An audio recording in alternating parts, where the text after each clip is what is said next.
All right, guys, let's bring up your next act. It's Jack Blakeman.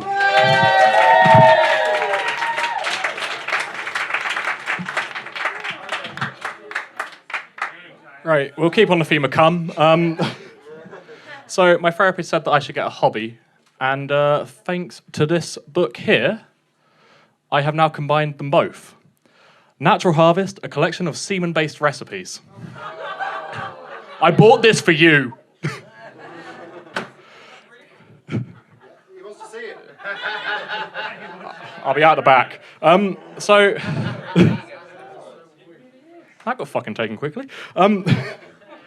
So the pros of this book: I save 80 quid a year on table salt. I don't need a turkey baster, and I have fun when I'm doing it. The cons of this book: I no longer like cooking with my family, and it really stings when it gets in your eye. So there's a couple of recipes in here. I think the oysters is probably my favourite, where it says the more the better for cum. There's also caviar, slightly salted caviar. I've now got a fish hybrid son. We tried for the Olympics in 2020, but apparently there's a rule against that. But there's still time to argue that. Fuck. There are a lot more recipes in there. And I am thinking, the slightly white Russian. Slightly white. Storage suggestions for semen. In the morning, as you go past your freezer, just a little bit into a Tupperware, put it back in. Who's doing that in the morning? I mean, morning wood, yeah, but... not by the freezer, where it gets a little bit colder.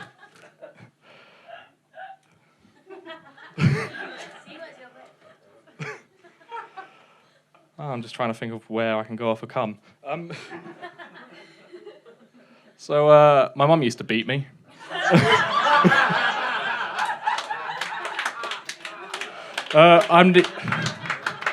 I'm the youngest of 5 by 10 years and an accident by all accounts, or as my mum creepily refers to me, her 40th birthday present.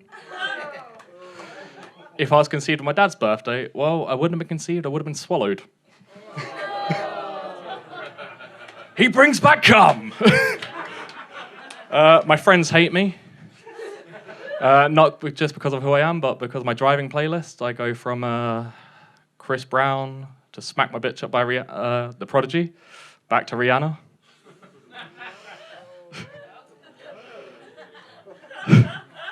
So Spotify came into play when I drove up to Scotland to see my ex-girlfriend, and I drove all through the night in February last year where it was snowing.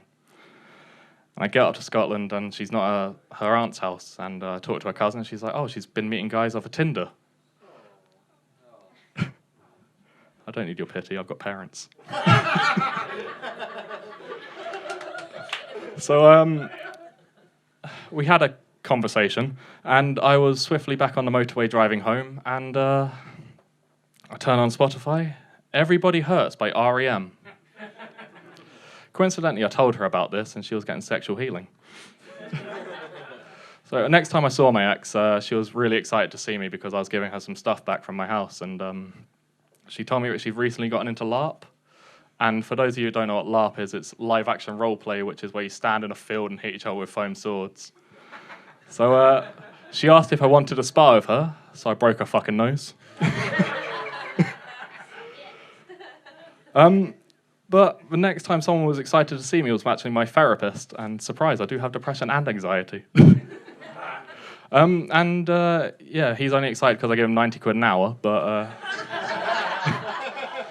I do get a free lollipop. So, can I get a little bit darker?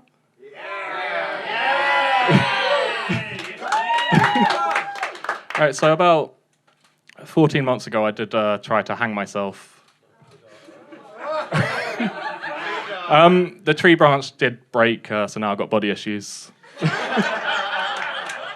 But going back to the book, there is a recipe that requires half an ounce of semen. So I'll be in the toilets just like that with cupped hands if anyone wants to come and meet me. Thank you.